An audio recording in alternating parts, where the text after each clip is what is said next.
vezes ele representava aquele que ia levar esse mesmo povo a uma guerra, a uma batalha, a uma conquista. Então, já pensando nisso, o que a Antíoco pensa? Proíbe o sacerdote. Sacerdote não ministra mais no meu reinado, ponto final. Como se não bastasse, ele agora proíbe o ensino da lei. Quem fosse pego com a Torá e o Talmud, que eram as leis judaicas, debaixo do braço ensinando, eram presos, eram mortos. Não se podia falar de monoteísmo, adoração a um só Deus, era proibido. Eles tinham que adorar os deuses gregos. Mais de 200 anos, e o povo não fez nada. Deus estava esperando uma reação deles. Eu quero dizer uma coisa para você nessa noite. Deixa eu deixar um pouquinho o ensino do lado e entrar na parte da revelação por só um momento. Meu irmão, reaja. Se você estiver numa situação cômoda, achando que a maneira que você está vivendo já é o suficiente para agradar a Deus, saia desse comodismo, porque Deus espera mais de você. Amém ou não amém? E o povo judeu não reagiu. O que Deus fez? Nós não acreditamos que toda a autoridade é constituída por Deus. Amém ou não amém? Quem foi que permitiu que esse homem se levantasse em Jerusalém? Deus. E agora ele vai dizer: acabou a fé judaica. Não quero que ensinem a respeito da lei de Moisés. Não quero que os sacerdotes ministrem. Não quero que vocês atuem. E aí agora, é lógico, ele vai abusar do poder que Deus lhe deu. E aí o que ele vai fazer? Ele pega uma estátua de Zeus e planta dentro do templo. Imagina aí, a gente aprende, né, a adorar a Deus, ao Espírito Santo, a Jesus Cristo aqui na igreja, só com o púlpito, os instrumentos, os ministros, sem imagem nenhuma, porque nós não somos idólatras. Amém ou não amém? Aí um determinado dia você chega aqui na sua igreja, tem uma imagem de quase 2 metros do malandro sentado num trono. Qual seria a sua reação? Pastor Daniel, você ficou maluco? Pastor Daniel vai dizer: não tenho nada a ver com isso, eu fui forçado a deixar isso entrar aí. É só para quebrar o joelho. Então o que acontece? Eu pensei em falar isso. Os sacerdotes entram no templo e o que está lá? Uma estátua do patrono dos deuses da Grécia. E aí, o que vai acontecer? Esse Antíoco vai dizer: agora, esse negócio de fé em Jeová acabou. Vocês vão ter que adorar Zeus. E aí, meu irmão, foi o fundo do poço. Beleza, tocou na religião, acabou com o sacerdócio, acabou com o ensino da lei, a coisa vai parar por aí. Não. Agora vem a parte pior. Ele começa a vender as famílias judaicas como escravos. Você pode até ficar sem pátria, você pode até ter a sua fé abalada por alguns momentos, mas quando quebram a sua família, meu irmão, quebrou toda a estrutura da sua vida, sim ou não? Sabe por quê? Porque eles não pegavam: vamos vender esse casal aqui, mas os filhos não. O filho ia para um canto, o pai ia para o outro, a mãe ia para o outro, e começou a perseguição maciça ao povo judeu. Vamos a uma pergunta que não quer calar: o que ocasionou tudo isso? Desobediência. Desobediência. Não era muito mais fácil esse povo ter uma reação e perguntar para Deus o que Deus queria deles? E Deus ia dizer simples: eu quero que vocês voltem ao primeiro amor, ao princípio, à época em que vocês me adoravam, que não tinham outros deuses, que havia obediência, que eu podia me comunicar com vocês. Eu falava através dos meus profetas. Era só isso que Deus queria. E o povo não conseguiu entender. Aí tá. Ele começou a vender as famílias judaicas. Como se não bastasse, já que os judeus aprenderam a sacrificar a Deus desde a época de Abraão, havia um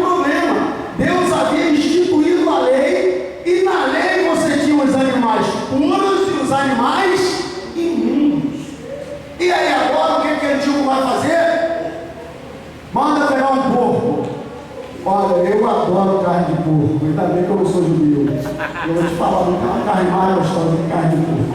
Mas, na lei de Moisés, o judeu era proibido comer a carne de porco.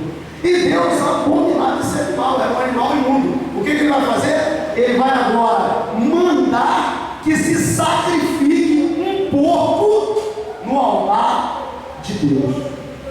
Foi assim, o cume da ignorância, da falta de fé, da petulância, do abuso de poder, do limite que o homem pode chegar no abuso da posição que Deus o constituiu.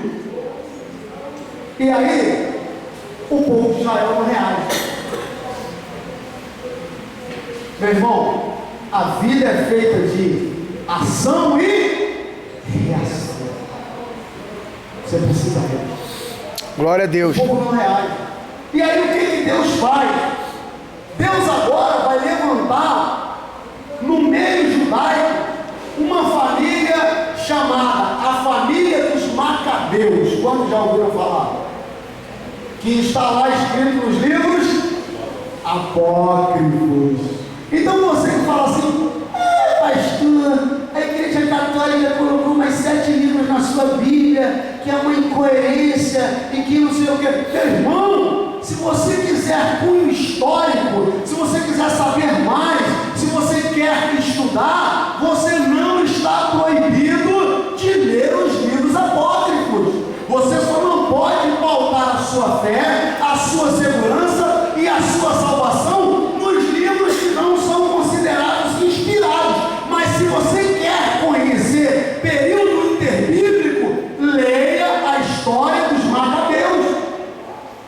E aí, Deus, já terminando o período interbíblico, cerca do ano 167 a.C., Deus levanta a família dos Macabeus. O que os Macabeus vão fazer? Eles agora vão se revoltar contra essa situação que Jerusalém está vivendo. E aí deixa eu ler um relato rapidinho para vocês. Em 167 a.C., Deus suscitou um libertador na pessoa de Matatias.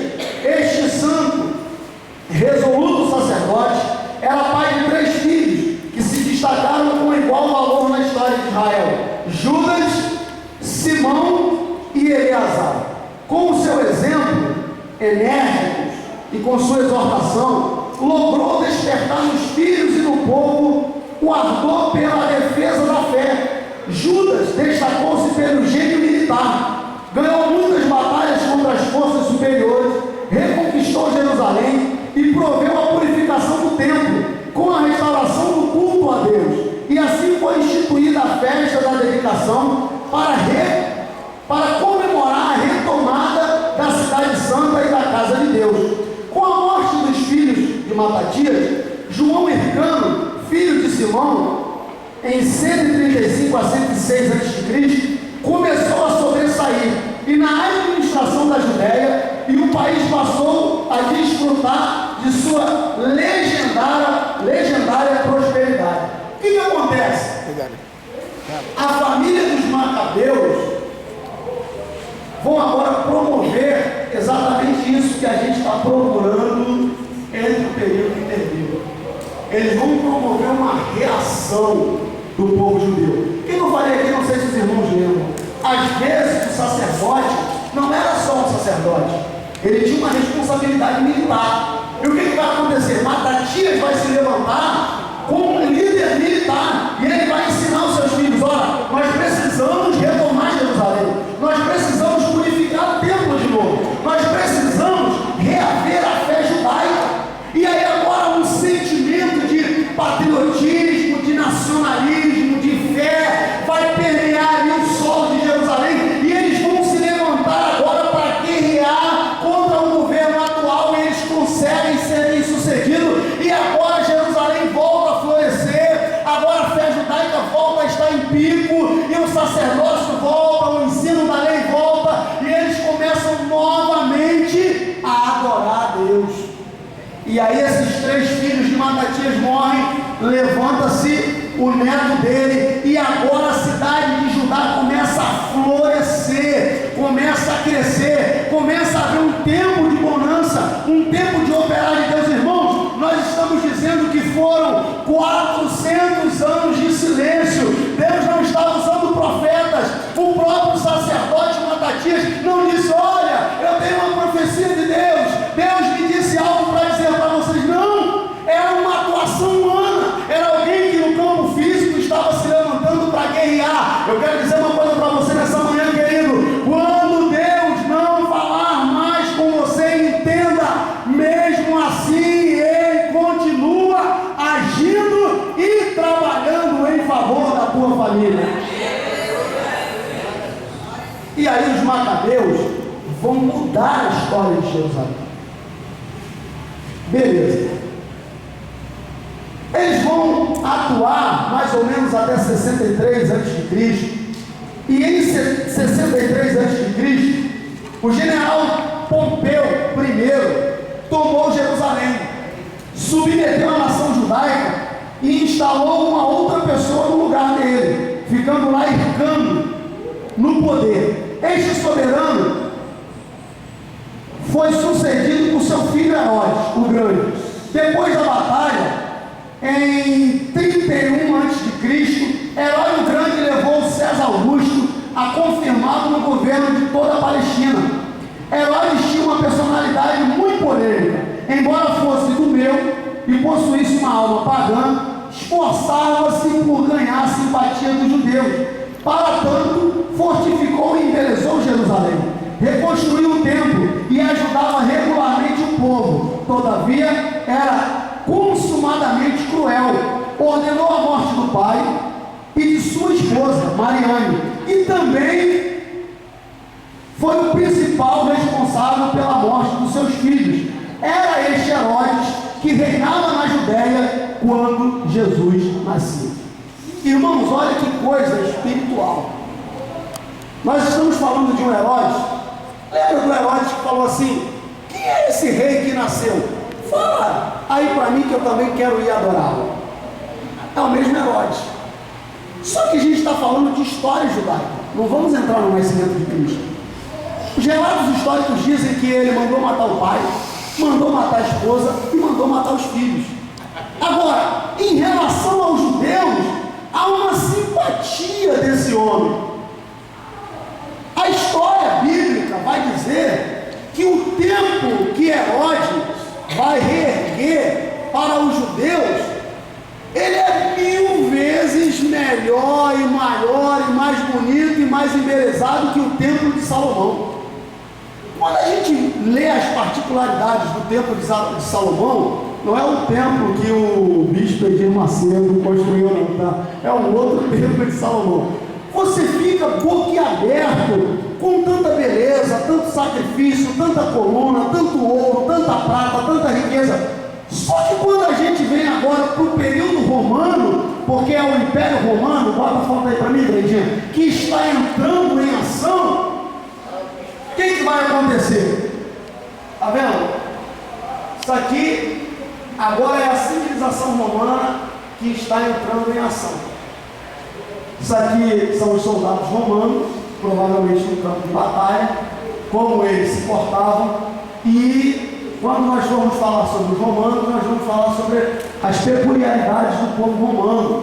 Para quem não sabe, por exemplo, os romanos são responsáveis pelo corte de cabelo militar, porque você tinha na época das guerras os bárbaros com seus cabelos muito grandes. Eles eram pegos pelo cabelo e tinham as suas gargantas degoladas. Então o povo romano, em uma das suas artes, eles vão inventar o corte de cabelo militar, entre outras coisas que nós estaremos falando. Isso aqui são as ruas de Roma, onde você já pode ver, ó, toda a calcimentada, tá vendo? Não tinha asfalto, mas eram calçadas, casas de segundo andar. Isso aqui eram as vestes do imperador, provavelmente um senador acompanhando ele na sua corte, uma cortesã. Isso aqui provavelmente um senado. Então essa ideia de política que nós temos hoje vai começar na Grécia e vai se desenvolver com os romanos. Beleza, o Império Romano agora, ele se levanta e Pompeu vai tomar Jerusalém. E agora Herodes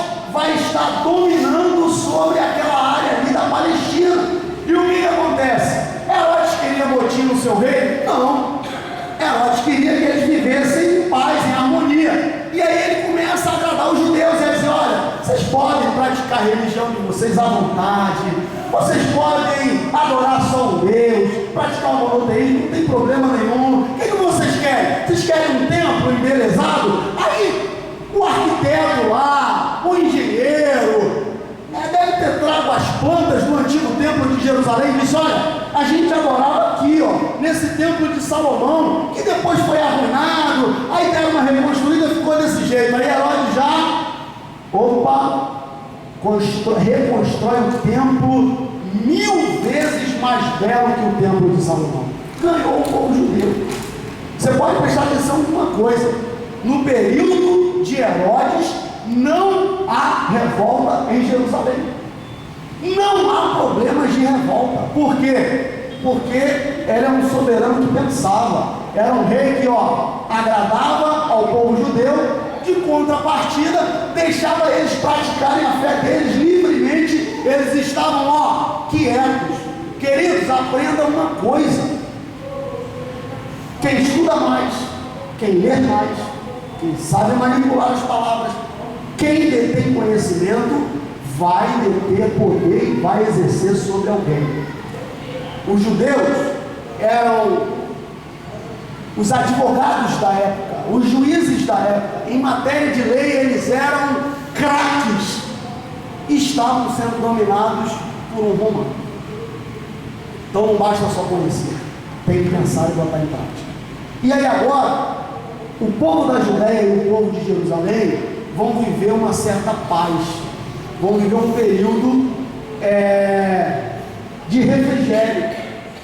E aí, como a partir de Herodes nós vamos entrar na era de Cristo, e nas outras aulas a gente vai falar sobre os gregos, os romanos, os judeus, hoje eu quero fechar a aula dizendo o seguinte: nesse período, o povo de Israel, teologicamente falando, constituiu 4 seitas judaicas: os fariseus, os saduceus, os essênios e os zelotes, cada um com a sua particularidade.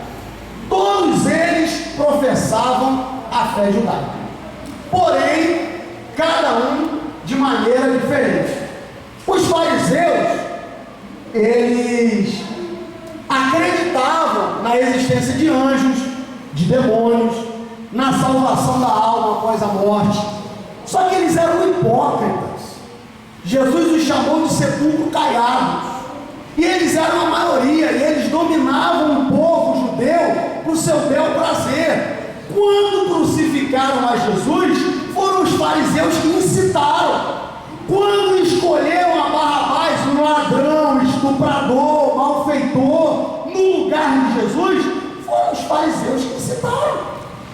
Quando Jesus se declarou rei dos judeus, foram os fariseus que disseram para Pilatos: eu só conheço César como rei, se tem outro rei, vamos perguntar a César quem é esse outro rei. Ou seja, eles estavam querendo destituir o cara, fazer uma pressão no seu cargo para que eles tomassem uma providência. Então eles eram manipuladores de massa. E aí eles tinham inimigos ferrenhos, que eram os saduceus, que também foram inimigos de Jesus. Esses aí eram aristocratas, donos de terra, não acreditavam na salvação da alma, não acreditavam em demônio, em anjos, e nós estamos falando de um povo que ainda assim são judeus. E aí você tem também os essênios. Os essênios eram uma seita, humanamente falando, mais covarde.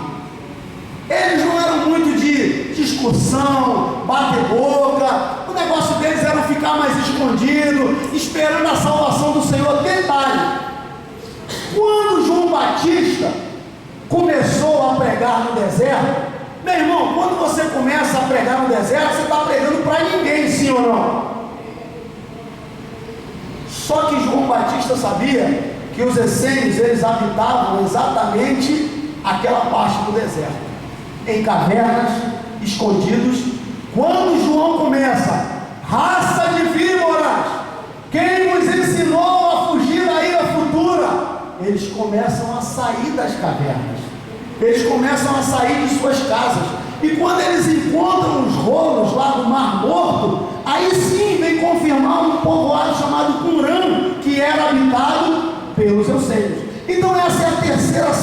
teológica judaica da época que antecedeu o nascimento de Jesus.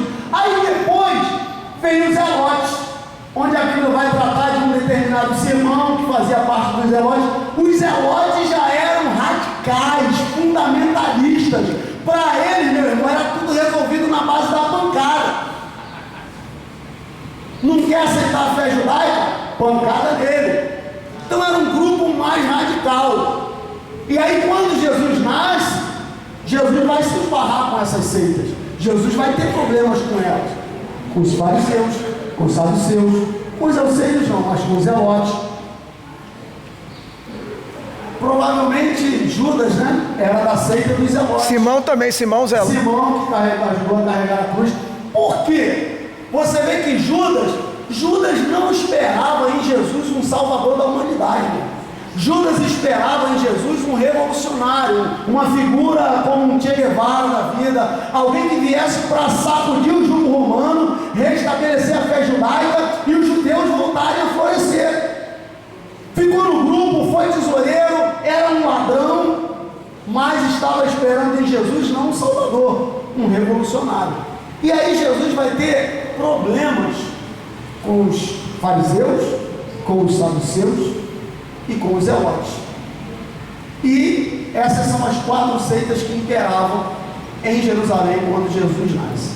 Então, vai vir agora o nascimento de Cristo, fechando o período interbíblico.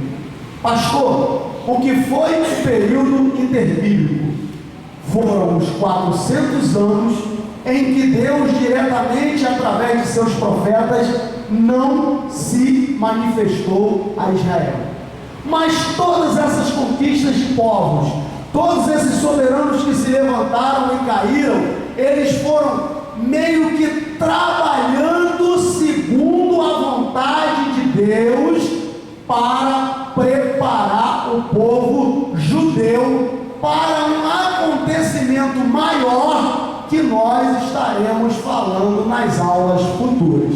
Então o período interbíblico foi esse aí, 400 anos em que Deus fica em silêncio, não fala com o seu povo, porém, não esqueça, Deus não deixou de agir. Amém? Então, a partir de semana que vem, estaremos tratando do povo grego, depois dos romanos, depois dos judeus, depois entraremos na história da igreja. Que Deus abençoe a sua vida no nome do Senhor Jesus.